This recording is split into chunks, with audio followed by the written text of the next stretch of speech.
It's been said many times that Milan Puskar Stadium in Morgantown, West Virginia, at night is a magical place, and it proves that once again as the West Virginia Mountaineers defeat the Baylor Bears 43-40 in a wild and crazy game on Thursday night.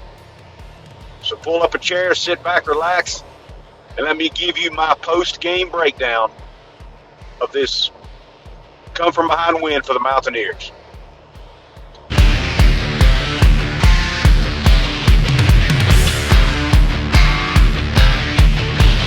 What is up, college sports fans, fellow members of Mountaineer Nation? This is Coos, and welcome into another edition of Coos' Corner.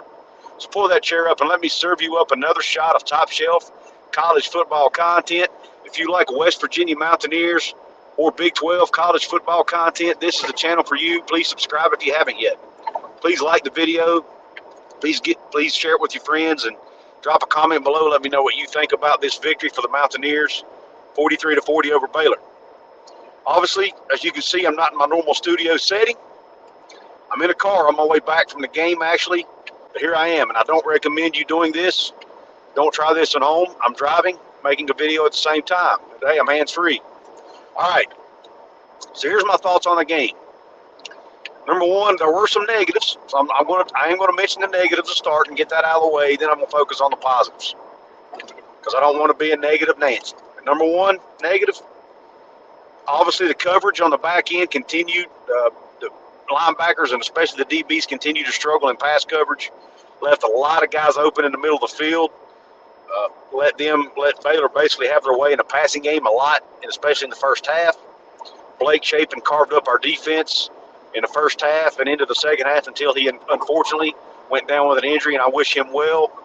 Hate to see any players go out with an injury, regardless of who they play for, especially a head injury. So I wish him the well and a quick recovery. Also, Siaki Ika, who went down with an injury for Baylor as well, and some other guys. Squirrel Williams, our running back, also went down with a head injury. Wish all of those guys the best. But hey, injuries are a part of the game, so I'm not going to minimize this victory for the Mountaineers. But that being said, West Virginia did struggle in pass coverage. So that still has to be fixed.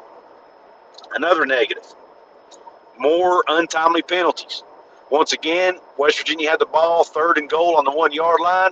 A false start penalty moves it back to the 6. Incomplete pass forces them to kick a field goal.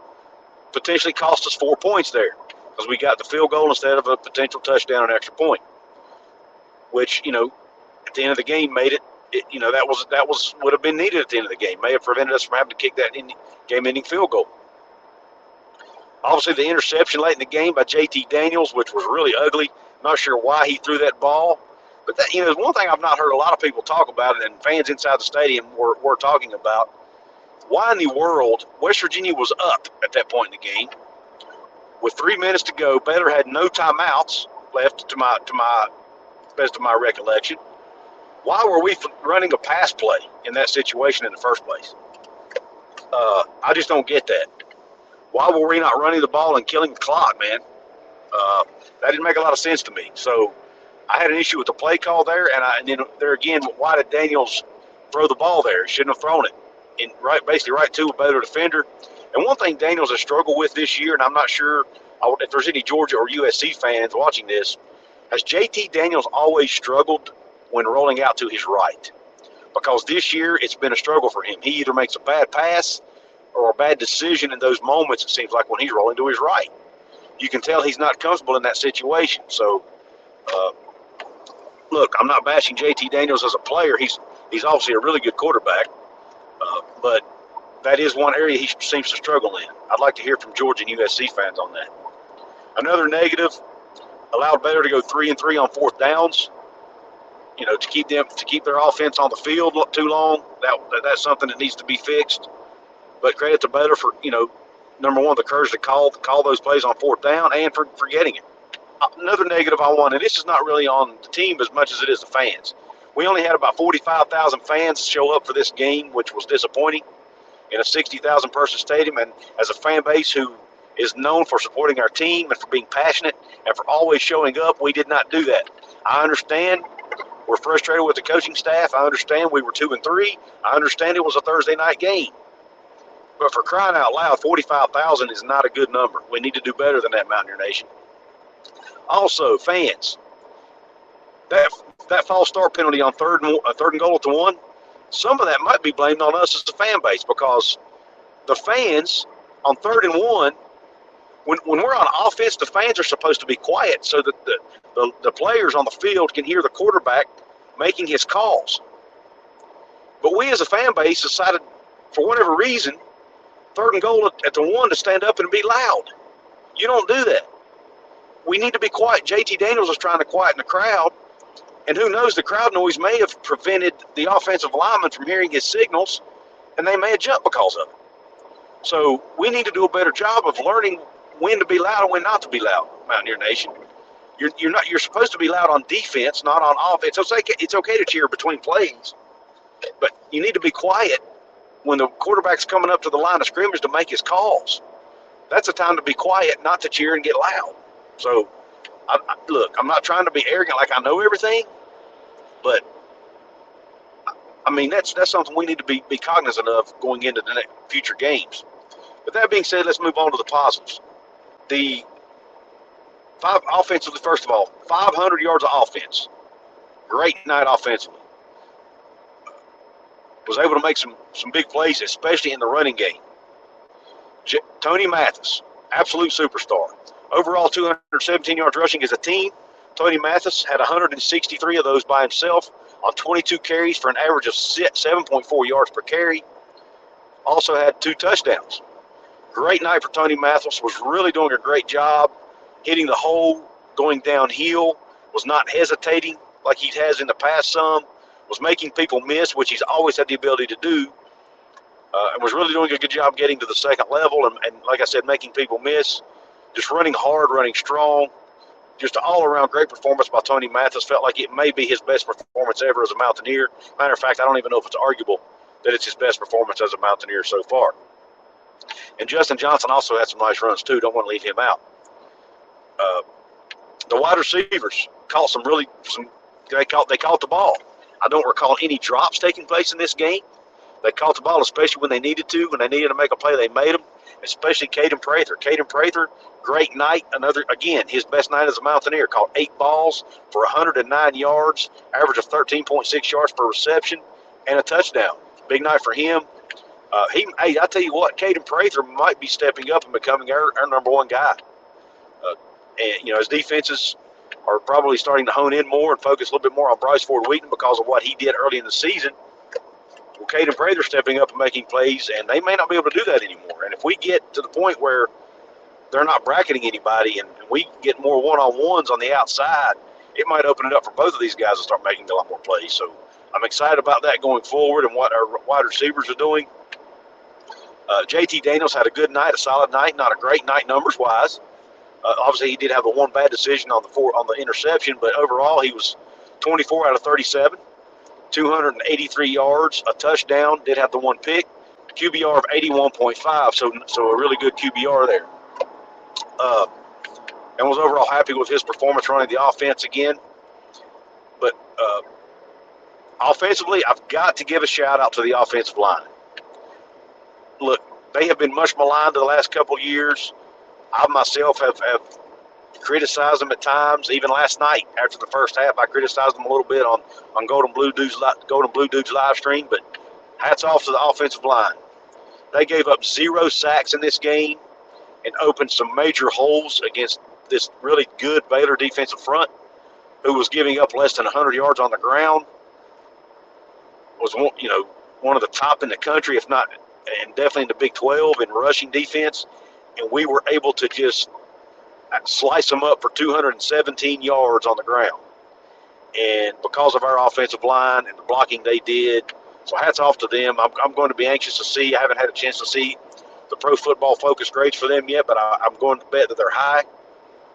So hats off to Matt Moore, the offensive line coach, and this offensive line and the entire staff for the performance this offensive line put up against this Baylor front. And also, can't leave out the running backs and the wide receivers and the tight ends for the blocking they did on the second level. to helping spring some of these long runs for these running backs. Now, what I thought was really the difference in this game, the turnovers. Our defense had 4 turnovers on the night. Awesome performance in that front. Yes, they gave up some big plays. They gave up a lot of yards, but they also went out and forced some turnovers, which is something they had not been doing enough this year. Had the scoop and score by Jasir Cox. Had the interception late in the game by Aubrey Burks.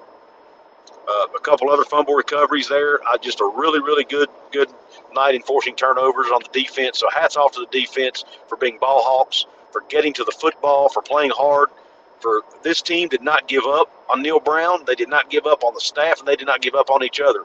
And that is something that I think they can take into the rest of the season and turn into a positive and hopefully string together some wins going forward.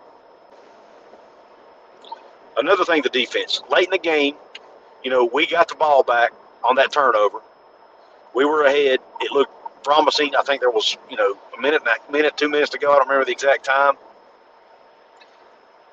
JT throws that pick in Baylor territory, which in the past has not, West Virginia has done that in the past and it's cost them games. But the defense stood up and made a stop. Yes, they got a field goal to tie it up, but that could have been a situation right there where our defense gave up a touchdown and ended up losing that game. But they didn't do it, man. Our defense stood strong. They got some pressure on Drones, the backup quarterback for Baylor. They were able to get some pressure on him, force him to make some errant throws, some incompletions, and was able to force Baylor to kick a field goal to tie it instead of going up.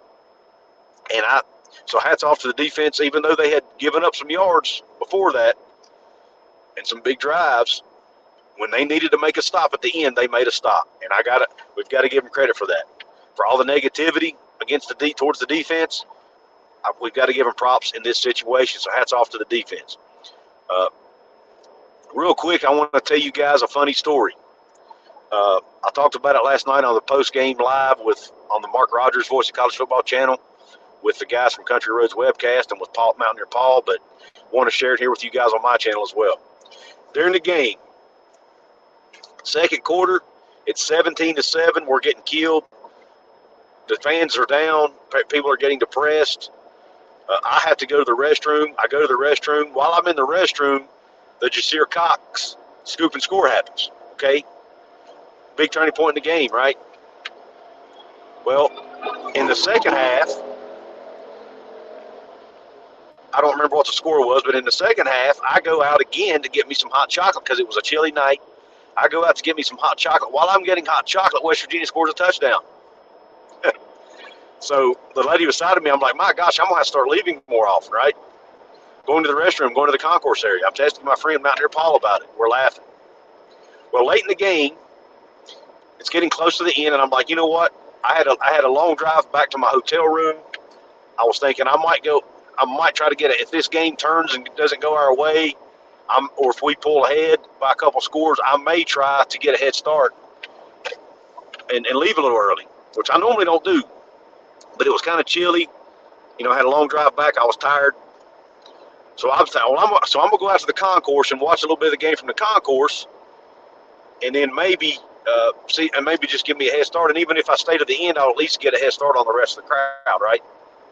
So I go out to the concourse, and as soon as I get out to the concourse, within a few seconds or a minute or two, we recover a fumble.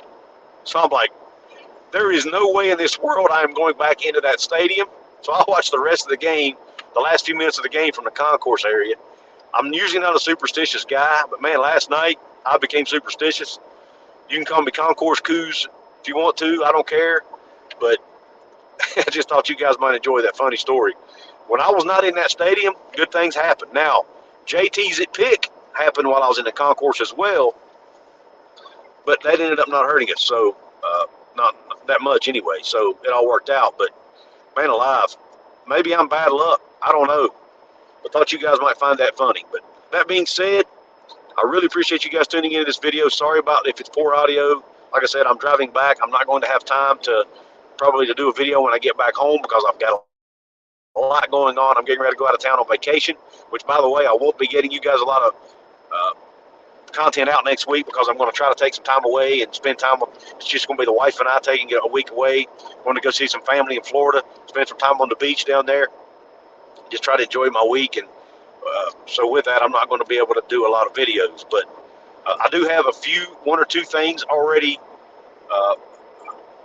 recorded that I'm hopefully going to try to get up for you to publish while I'm away, but it'll be limited. So if you want to support my channel, you can buy some merch. Click the link at the top of the description box. You can join my channel.